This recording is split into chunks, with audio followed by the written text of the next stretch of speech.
Neetu IAS officer बन गई। कानपुर में आज से करीब 30 साल पहले दुलारी की शादी हुई थी। गांव की होने के कारण शहर के तौर तरीके उसे समझ नहीं आते थे। दुलारी के पति भगवत राम बाजार में एक दुकान में नौकरी करते थे। आज से करीब 5 साल पहले उनके सिर में तेज दर्द उठा। अस्पताल ले गए। वहाँ सारे टेस्ट हुए तो डॉक्टर ने बताया इन्हें ब्रेन ट्यूमर है। दुलारी की तो जैसे जिंदगी ही बदल गई।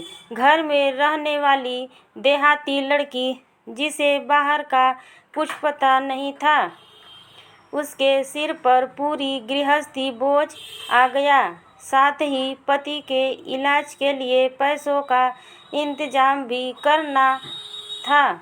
दुलारी ने किसी तरह हिम्मत करके घर से बाहर जाकर काम ढूंढा। एक दो घरों में उसे साफ सफाई और खाना बनाने का काम मिल गया। दुलारी सुबह जल्दी से खाना बनाकर और नीतू को भगत जी के पास छोड़कर काम पर निकल जाती थी। घरों में काम करके दोपहर को वह घर आती और पति और बच्ची को खाना खिलाकर जल्दी जल्दी 2 निवाले खाकर वापस शाम के काम के लिए चली जाती थी।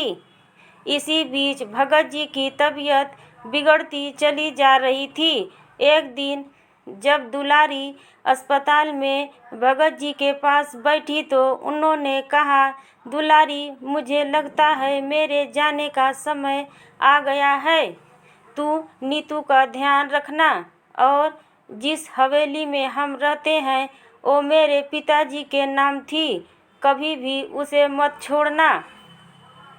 बहुत मजबूरी हो तभी मकान बेचने के बारे में सोचना। नीतू को उन्होंने बहुत प्यार किया। दुलारी बिना कुछ बोले बस रोए जा रही थी। अगले दिन सुबह भगवत जी चल बसे। दुलारी को कुछ समझ नहीं आ रहा था। आस पड़ोस के कुछ लोगों ने उनका अंतिम संस्कार कराया। किसी तरह 13वीं की गई। 13वीं के 2 दिन बाद ही भगवत जी के रिश्तेदार मकान पर हिस्से का दावा करने लगे। लेकिन इन 13 दिनों में और भगत जी के आखिरी शब्दों ने दुलारी को मजबूत कर दिया। दुलारी सारी बात सुनकर सबके सामने आकर खड़ी हो गई और बोली, यह हवेली मेरे ससुर जी के नाम थी और मेरे पति उनके इकलौते बेटे थे। इस पर अब मेरा और मेरी बेटी का हक है।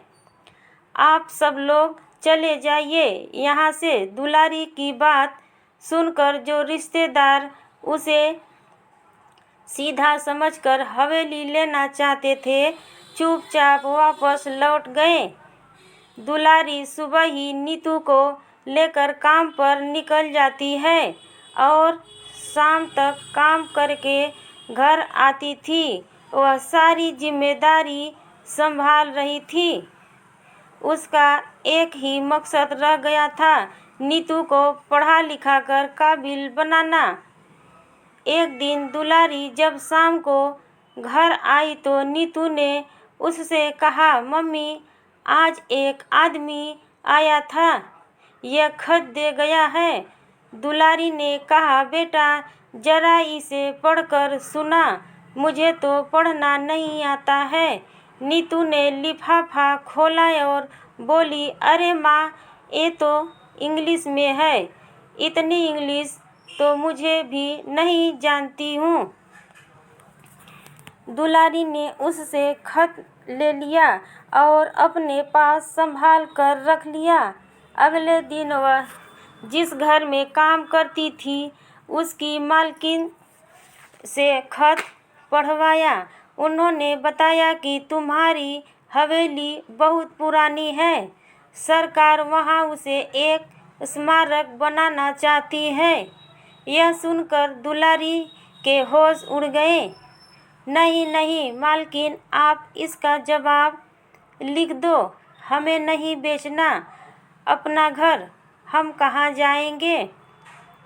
यह सुनकर उसकी मालकिन ने कहा, दुलारी चिंता मत करो, मैं इसके बारे में पता करूंगी, लेकिन जहाँ तक मुझे पता है तुम्हें इसके बदले में सरकार बहुत सारा पैसा देगी।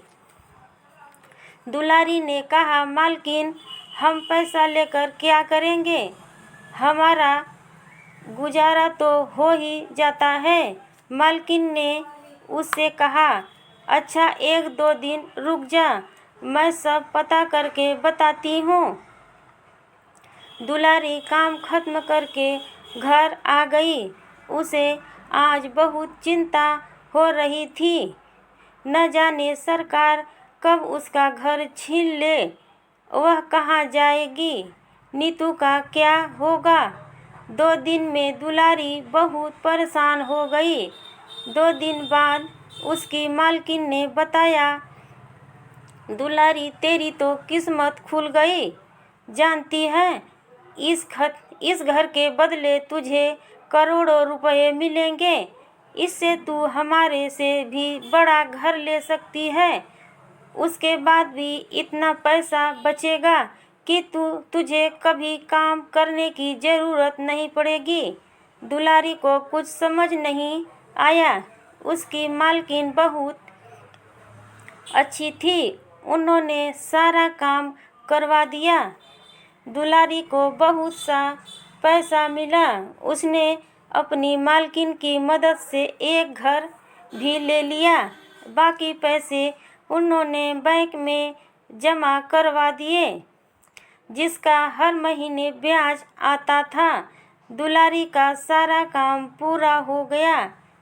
वह अब अपने नए घर में पहुंच गई।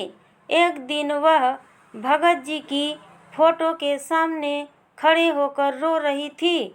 नीतू के पूछने पर उसने बताया कि देख बेटी, तेरे पिता के साथ मैं केवल 5 साल रही, लेकिन उन्होंने आखिरी वक्त में अपनी सूझबूझ से मुझे मकाने के लिए डटे रहने को कहा, जिससे आज हम यहाँ तक पहुँच पाए। अपने आखिरी समय में भी उन्होंने केवल हमारे बारे में सोचा। उस समय मैं कुछ नहीं जानती थी। हमारी हवेली पर तो रिश्तेदार ही कब्जा कर लेते। यह सुनकर नीतू की आंखों से भी आंसू बहने लगे। वो बोली, काश आज पापा जिंदा होते तो कितने खुश होते।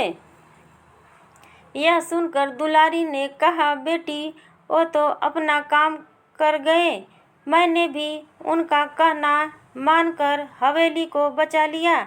बस अब उनकी एक और आखिरी इच्छा थी, वो तुझे पूरी करनी है।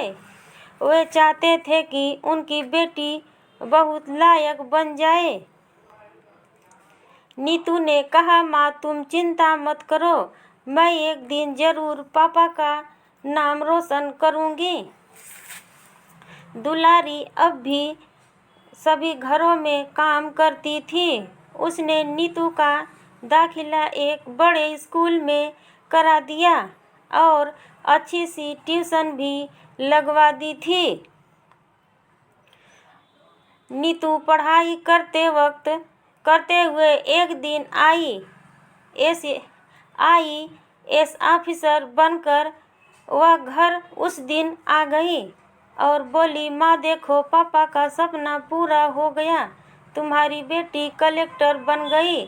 माँ अब तुम्हें काम पर जाने की कोई ज़रूरत नहीं है, अब आप आराम करो। वैसे भी हमारे पास पैसे की कोई कमी नहीं है। दुलारी बहुत खुश हुई। बेटी आज तूने अपने पिता की आखिरी इच्छा भी पूरी कर दी। जानती है पैसों की ज़रूरत तो बहुत पहले ख़त्म हो गई थी, लेकिन मैं काम इसलिए करती थी जिस काम से तेरा पालन पोषण हुआ, उस काम की मैं बहुत इज्जत करती हूँ। दुलारी और नीतू दोनों भगत जी की फोटो के सामने खड़ी थी। दुलारी ने कुछ देर उनसे बातें की, फिर आकर पलंग पर बैठ गई। वह बोली, बस बेटी, अब मेरा काम पूरा हो गया, अब मुझे मुक्ति मिल जाएगी। यह कहकर दुलारी एक और लुढ़क गई। नीतू ने भागकर उसे उठाया, लेकिन वह अब कहाँ, वह तो मुक्त हो चुकी थी। नीतू रोते रोते यही सोच रही थी, आखिर मेरी माँ ने क्यों कभी सुख नहीं पाया। आज अब उसके सुख उठाने का समय आ गया तो भगवान ने उन्हें अपने पास बुला लिया। नमस्कार दोस्तों, हेलो दोस्तों, मेरी वीडियो पसंद आई तो मेरे चैनल को सब्सक्राइब कर दीजिएगा दोस्तों प्लीज़।